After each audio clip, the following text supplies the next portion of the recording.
There's a lot going on today, the last couple of days actually, related to the Second Amendment. Today, 48 senators sent a letter to AG Merrick Garland and the acting director of the ATF, Marvin Richardson.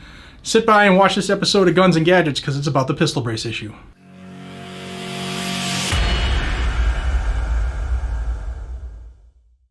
Today's episode is brought to us by the Warrior Poet Society Network. WPSN is like Netflix for the freedom community. They're building a free speech platform, and there's a lot of training and education on there, as well as some of the biggest voices in the Second Amendment advocacy realm. I'll have a link down below in the description as well as in the pinned comment.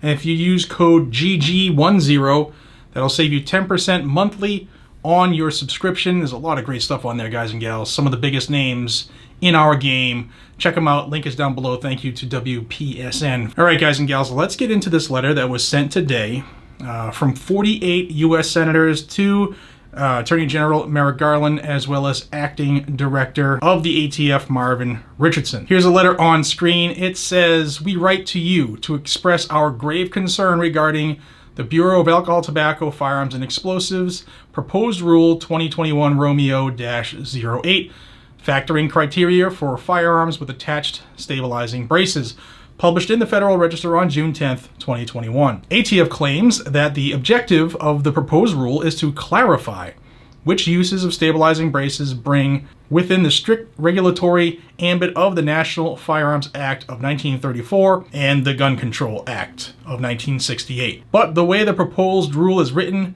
makes clear that ATF intends to bring the most common uses of the most widely possessed stabilizing braces within the purview of the NFA.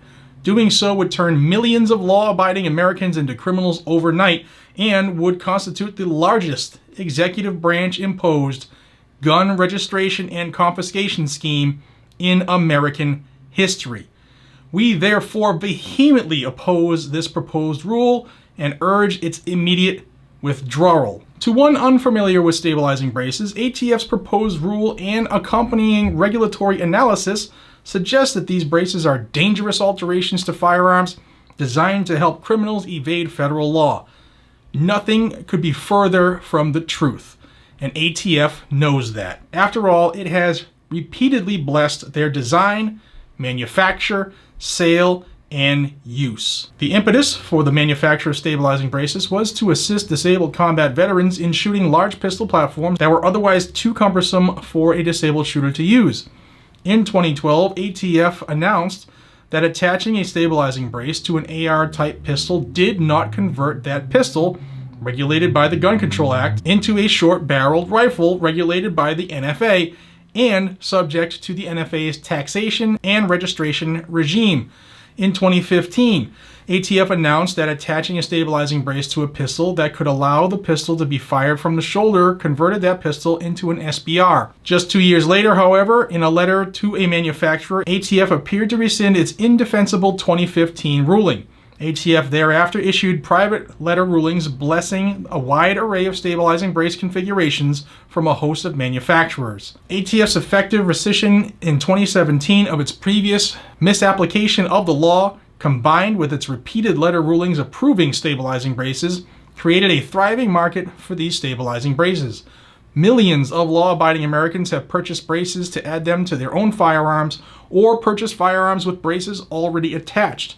They did so in reliance on what the ATF said in 2017 and on a plain reading of the governing statutes. At least 8 firms manufacture the braces, including one in Kentucky. Thousands of firearms manufacturers have built and sold firearms with braces attached, and tens of thousands of federal firearms licensees have sold firearms with these braces attached.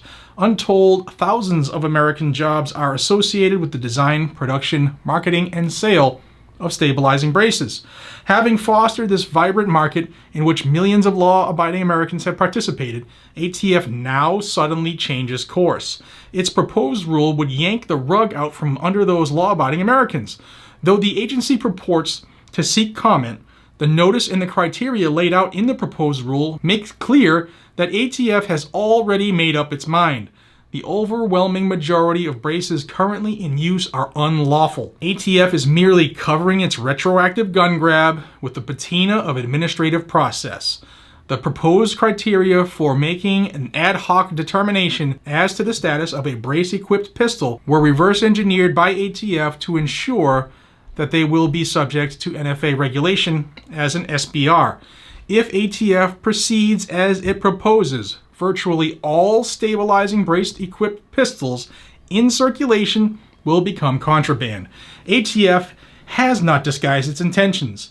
It stated, for example, that the proposed rule proposes factors ATF considers when evaluating firearms equipped with a purported stabilizing brace to determine whether these weapons would be considered a rifle or a short-barreled rifle under the Gun Control Act, or rifle or firearm subject to regulation under the NFA. Pistol under the GCA is not even an option on the table for ATF. ATF has adopted vague, confusing, and largely subjective criteria to govern the classification determination. And ATF says it reserves the right to ignore its vague criteria in order to classify a brace-equipped pistol as an SBR if ATF believes the use of the brace is an attempt to make a short-barreled rifle and circumvent the Gun Control Act or the NFA. ATF seems to believe that recharacterizing millions of pistols as SBRs is no big deal because the agency kindly offers gun owners what it deems to be plenty of means of complying. They can surrender their firearm to ATF, or for gun owners who purchased firearms without stabilizing braces and later added one, ATF will permit them to destroy their pistol braces, but not if the gun owners purchased the firearms already equipped with braces. Or they can spend more than $400 to convert a brace-equipped pistol to a long-barreled rifle subject to GCA regulation. Where gun owners would find $400 lying around for such an undertaking, ATF doesn't venture a guess. Or they can register their brace-equipped pistols as SBRs under the NFA and pay a $200 tax on each pistol. Missing from ATF's reasoning, of course, is that even in its own very conservative estimate, ATF requires many months to process the registration forms for SBRs. Thus, gun owners will have to give up the use of their firearms for months while waiting for ATF to process their registration forms and tax payments. Almost done, guys. Moreover, the proposed rule says nothing about how any individual gun owner, gun shop, or manufacturer will go about determining whether an individual brace-equipped pistol is an SBR under the proposed rules criteria. Does ATF expect individuals to apply the proposed rules' vague and confusing criteria on their own, knowing that a good faith error could land them in prison? If not, are gun owners expected to ship off their firearms at their own expense to ATF's Firearms and Ammunition Technology Division, or FATD, for classification? We understand that FATD currently takes about a year to classify a single firearm under its current workload. Does ATF actually expect millions of gun owners to ship off their firearms to FATD potentially for years while awaiting a classification decision? And if FATD determines that a brace-equipped pistol is an SBR, will ATF confiscate the weapon until the gun owner complies with the NFA's registration and taxation requirements? To where will gun owners turn to appeal FATD's classification, or to sue for a potential taking of private property without compensation? ATF's proposed rule provides no answers to these questions. Even more offensive than the operation of the proposed rule is its rationale. ATF claims, without evidence, that the demand for stabilizing braces stems from the desire to have NFA items without paying and undergoing an NFA regulatory regime. This statement is shocking.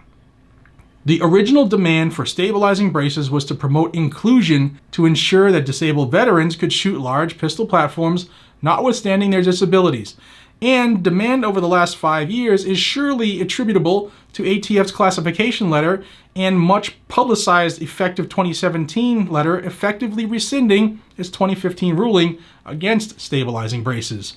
Demand for stabilizing braces, therefore, should not be attributed to the lawlessness of gun owners, but rather to their desire to exercise their Second Amendment rights consistent with how ATF interpreted the law in 2017. We are appalled to hear the agency charged with enforcing regulations on how Americans exercise their fundamental constitutional rights assume without evidence that millions of Americans are participating in a scheme to avoid their legal obligations. A crime wave is sweeping America. These aren't broken window crimes. They are violent crimes like murder, assault, and robbery. But rather than cracking down on the criminals who are turning America's cities into war zones, ATF and the Department of Justice have decided to go after law-abiding gun owners who are minding their own business and using equipment that ATF seemingly blessed in 2017. This is plain wrong. The proposed rule is worse than merely abdicating your responsibility to protect Americans from criminals. You're threatening to turn law-abiding Americans into criminals by imposing the largest executive branch-initiated gun registration and confiscation program in American history. We urge you to turn back, correct this mistake, and withdraw the proposal. So here are the signatures of the senators who have joined this letter. Some of them write like chicken scratch. You can pause it if you want to look through it in more detail. Now this comes hot on the heels of the 141 members of Congress that did a similar letter. I'll have that link to that video floating above. But that's a considerable amount of folks. Yeah, it's not everybody, but not everybody in Congress thinks the way we do. In fact, most probably don't. But here we have 48 senators. That's just about half. And if you take away the 2 independents, that's half the Senate. So party lines, my friends, party lines. Let's see where this goes. Thank you to those who joined me early this morning live for the David Chipman hearing. If you enjoyed that, or if you think you'd like to see more of those type of hearings here on Guns and Gadgets, let me know, especially if it's something that will definitely affect all of us. Let me know down in the comments down below. Thank you for your time. Please help the channel by hitting the thumbs up, like the video, and share it. It makes a huge effect here by telling the algorithm to go pound sand. And it's greatly appreciated. Thank you guys and gals so much for your time. So thank you again. I'll just say it all night long. But till we see each other again, be safe, stay vigilant, carry a weapon. I'll see you on the next one. Take care, everybody.